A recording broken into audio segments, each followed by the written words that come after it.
Salam Rahayu, dulur Cakra Caraka. Kembali lagi bersama Cakra Caraka Channel.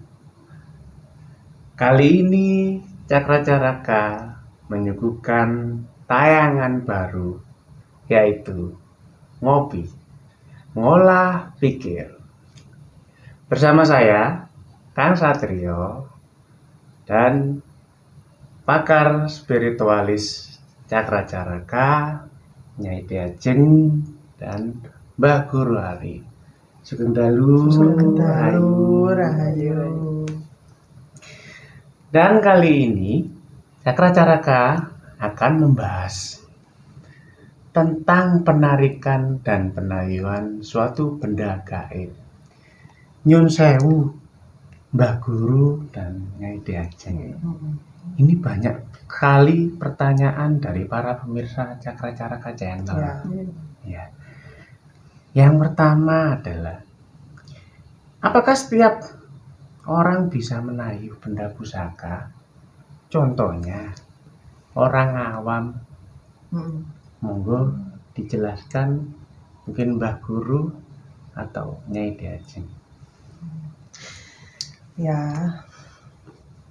jadi soal penarikan benda gaib ataupun pusaka gaib gitu kan, itu yang gaib itu kan energinya gitu, energinya. Jadi orang awam ataupun orang biasa yang dia belum pernah lelaku ataupun awam dengan yang namanya gaib kayak gitu, itu memang tidak bisa, karena gini, perkara soal penarikan ataupun suatu benda pusaka yang dia itu posisinya masih belum wujud ya, itu juga berpengaruh dari segi badan kita. Jadi badan kita sendiri ini kan punya kemampuan sendiri-sendiri atau pakem sendiri-sendiri sesuai dengan wadah, sesuai dengan reinkarnasi, ataupun juga bisa dari niat laku spiritual seperti itu. Nah, memang kalau hanya orang awam, itu tidak bisa gitu loh, tidak bisa. Jadi hanya orang-orang tertentu yang dia memiliki kemampuan untuk menayuh atau menarik suatu benda pusaka tersebut gitu. Nah, pertanyaan selanjutnya, benda-benda pusaka ini hanya bisa diwujudkan di Nusantara atau di tempat lain selain Indonesia? Monggo Mbak Guru. Untuk perwujudan benda atau pusaka bisa di mana saja sesuai kemampuan.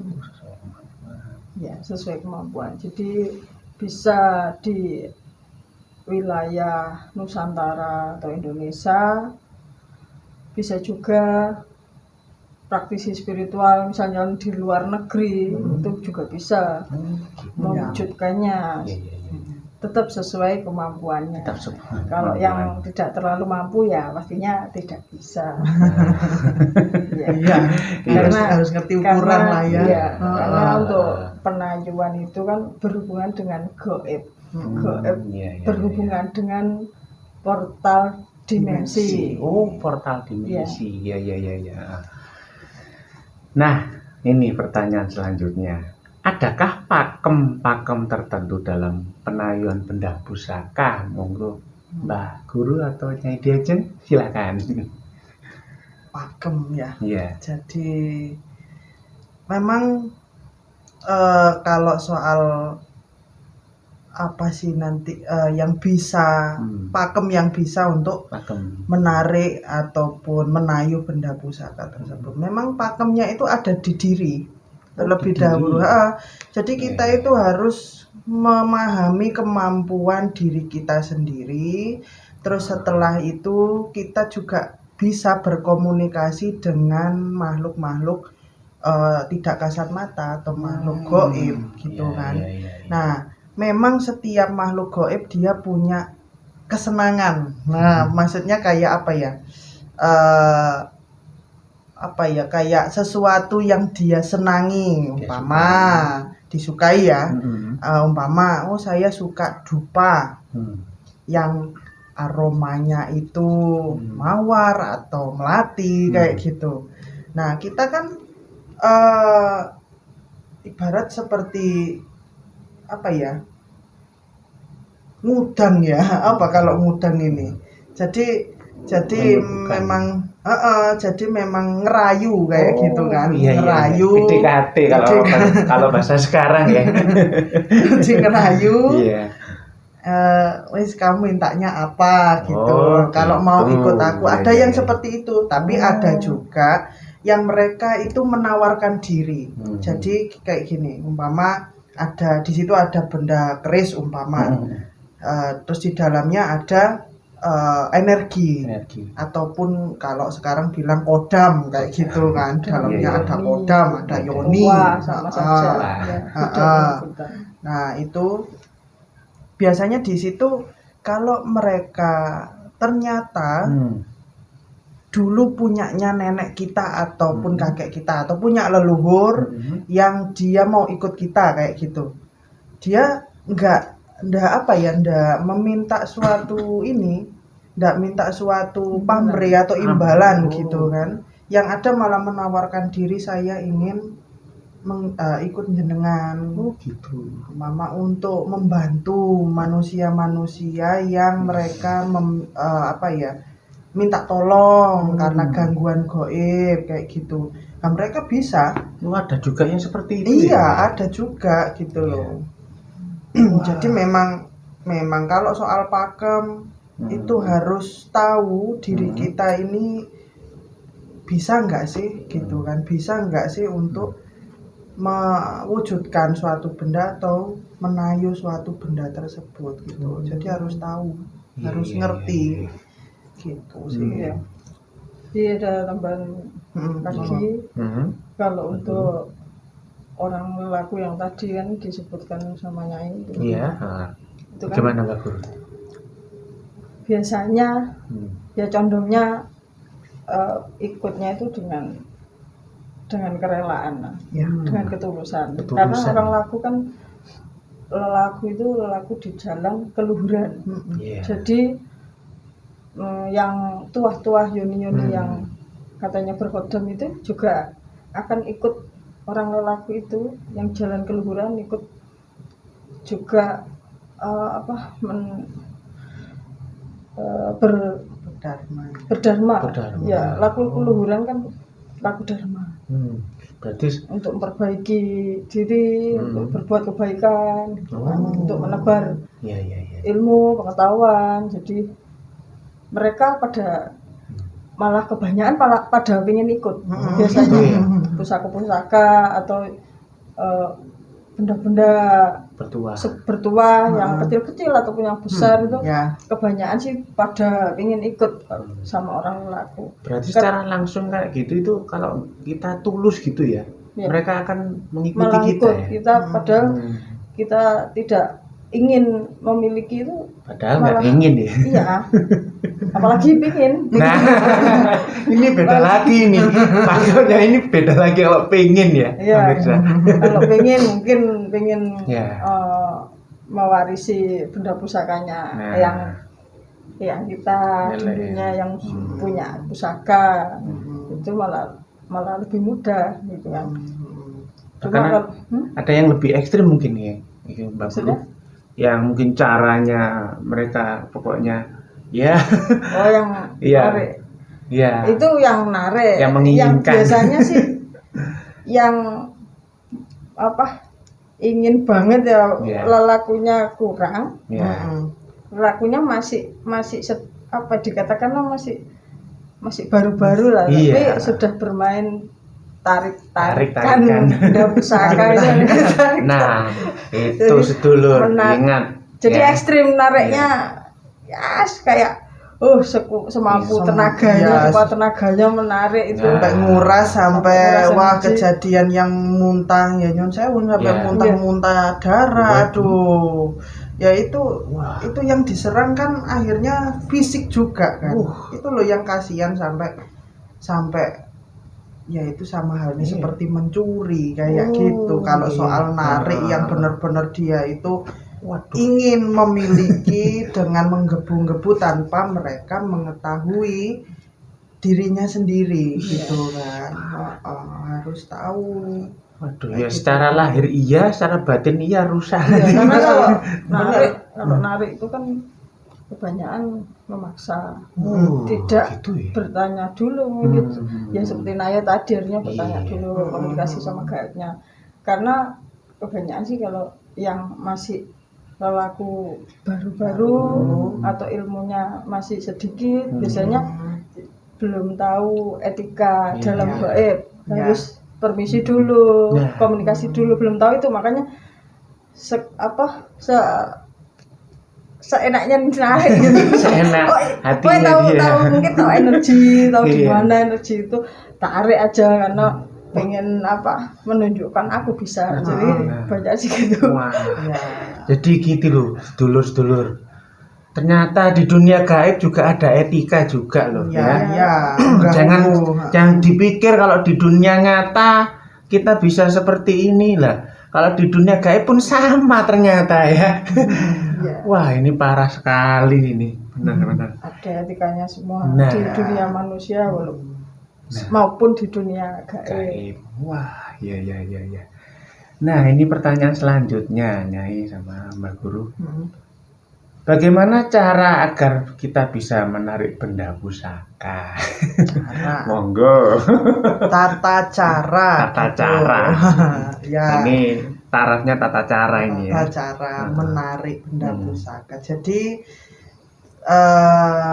benda pusaka ataupun benda pusaka gaib ya ini gaib karena belum wujud.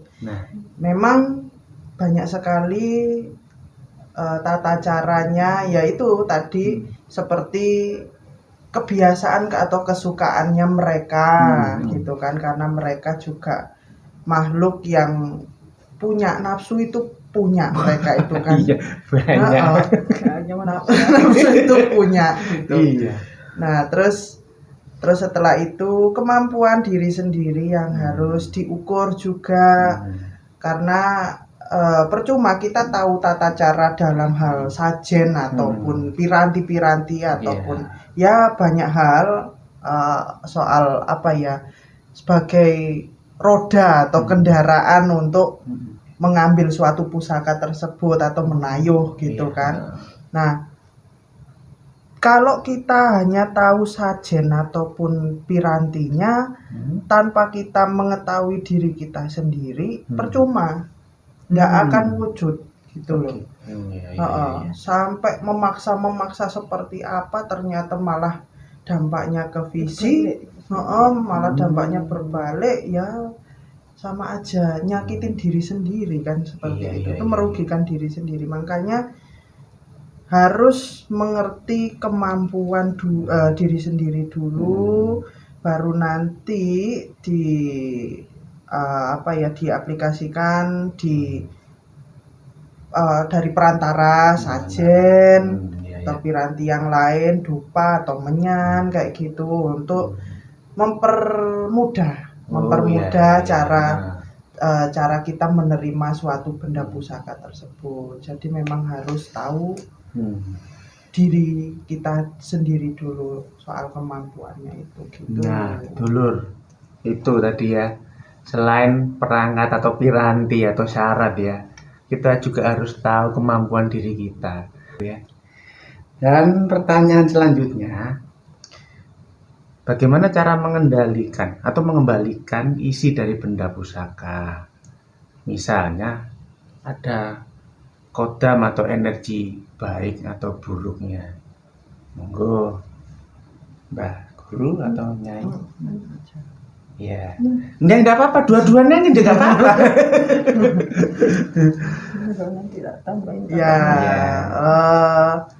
Mengembalikan Ya, mengembalikan benda pusaka. Benda pusaka. Ya, cara mengendalikan isi benda. Isinya. Berarti yoninya. Ya, ketika ditarik, ditayuh, itu kok kelihatannya kosong atau bagaimana? Bagaimana cara mengembalikannya gitu. Nah. Ya, kalau punya benda pusaka ataupun mustika yang ternyata dilihat wah kosong, ini ndak ada isinya gitu kan. Nah, terus ya apa caranya ngisi? Apa diisi dari luar? Mama energi dari luar dimasukkan, mengembalikan yang tadi, mengembalikan yang dulu kayak gitu. Ya, memang bagi gini, pusaka ataupun mustika yang dia itu ternyata hak milik kita, dan dia pun memiliki sifat yoni ini kan punya sifat apa ya? Ya tadi kayak nafsu juga, terus ketulusan gitu kan, mereka juga punya sifat itu gitu. Kalau dia mau ikut, kalau dia mengabdi istilahnya sama tuannya atau sama kita, mereka tidak akan hilang gitu. Mereka tidak akan hilang, mereka tetap di situ karena memang sudah merasa nyaman, kecuali kitanya sendiri yang menyalahgunakan mereka. Begitu ya. Kadang-kadang yang positif yang di dalam itu bisa pergi karena wah tuanku ndak iso dikandani kayak gitu. Tuanku kok malah seperti ini, nyeleneh kayak gitu kan. Mereka kan juga punya hati kan. Nah, akhirnya mereka udahlah saya tak pergi gitu. Saya tak pergi. Umpama akhirnya di goib yang lain yang dia negatif karena dia tahu orang ini tuh tingkah lakunya itu buruk kayak gitu. Bisa jadi mereka yang negatif ini yang masuk. Gitu ya. Secara otomatis untuk nyetir kita biar tambah negatif tingkah laku kita kayak gitu. Jadi memang kalau sudah benda pusaka di dalam yoni benda pusaka itu sudah keluar, kalau pengen ngisi lagi sudah itu bisa kok disabdo ataupun kita itu mentransfer energi untuk benda pusaka ini yang kosong. Jadi kalau kita sudah melakukan suatu laku spiritual kayak gitu, tahu bahwa benda ini kosong, nah kita tayuh aja, maksudnya kayak disabdo aja gitu, disabdo aja pusaka atau mustika yang sekarang saya pegang.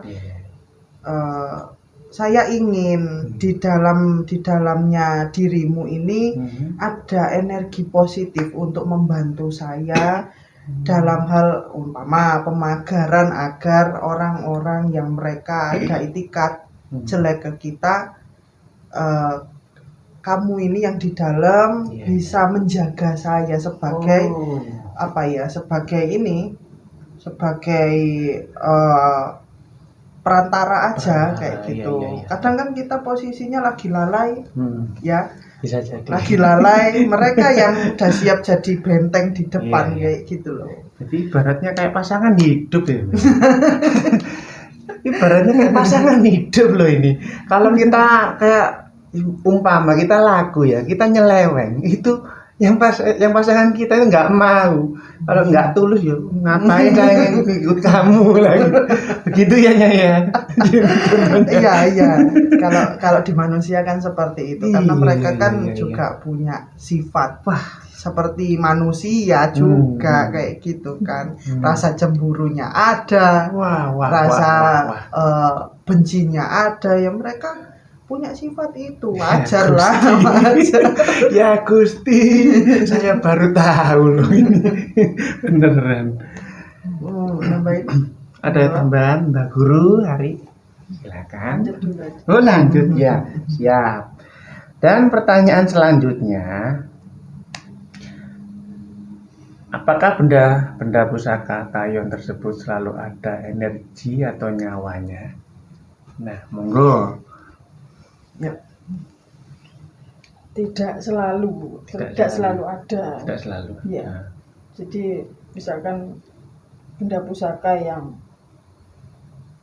yang tidak terlihat ya, masih tersimpan entah itu di mana, di dalam tanah atau di balik gaib. Kan ada yang tertutup gaib gitu, bersembunyi. Jadi yang di dalam tanah contohnya itu pun tidak selalu ada yoninya. Kalaupun mau ditayuh karena tidak yoninya, ya tidak bisa ditayuh. Nah, kalau pengen memiliki bendanya yang di tanah itu, misalkan di depan rumah wilayah tetangga desa, area ya mungkin ya. Nah, itu tidak ada yoninya, misalkan tidak ada yoninya, tapi tahu itu rasanya kok terasa ada besi atau apa yang mengarah ke pusaka atau keris. Ya. Jadi kerasa itu mau ditarik harus izin sama pemilik tanah dulu. Gitu. Jadi kalau tidak izin ya sama aja yang tadi menarik paksa seperti mencuri. Itu yang tidak ada yoninya. Dan kalaupun ada yoninya gitu, bagaimana cara menetralisirnya ya Pak Guru? Karena kayak gitu itu kadang kan orang kadang ketakutan ya menerima barang dari Taiwan. Oh ternyata ada isinya seperti ini, saya takut. Bagaimana cara menetralisirnya? Yoni itu kan yang dikatakan tadi kan juga istilahnya ada nyawanya. Energi itu kan nyawa. Nah, ada nyawanya. Ya harus bisa berkomunikasi. Oh gitu. Bisa. Jadi tidak hanya gini-gini menetralisir, netral nggak bisa gitu juga. Kan ya harus tahu yoninya apa di dalam itu kan. Ya, kadang ada yang atau terjadi. Kalaupun tidak tahu bentuk atau perwujudan kodam atau yoninya itu, mungkin dengan auranya akan tahu auranya itu warna apa, itu kan warna-warni itu kan ada artinya itu kan. Ini lebih bahaya apa ini enggak gitu kan, yang tahu yang praktisinya. Ya. Kalaupun yang tidak tahu ya harus ke yang lebih mengetahui untuk menetralisirnya. Kita tidak bisa menetralisir sendiri. Gitu. Karena kebanyakan yang terjadi itu setelah menerima barang berusaha untuk berkomunikasi, ternyata malamnya ketakutan. Kan biasanya kalau menerima gitu. barang itu kan ya tergantung terimanya bagaimana, kok dinetralisir kan gitu. Dan terimanya kalau memaksakan diri itu tadi, nah itu kan agak ada bentrokan energi dari diri. Kalau nariknya aja ada yang mudah, ada yang bentrokan energi itu kan. Lebih ekstrim gitu ya. Lebih kuat mana kalau yang tarik-tarian gitu kan. Kecuali kalau nayuh itu enggak seperti itu. Nayuh kan penayuan, namanya penayuan itu kan dilakukannya kan yang tadi unggah-ungguh, punya etika. Komunikasi baik-baik gitu kan. Itu pasti kebanyakan sih tidak terjadi apa-apa. Banyak positifnya. Iya. Wah, menarik sekali sedulur-sedulur. Sebelum pertanyaan selanjutnya ya, baiklah kita ngopi sebentar dulu. Untuk merefreshkan pikiran kita ya. Monggo.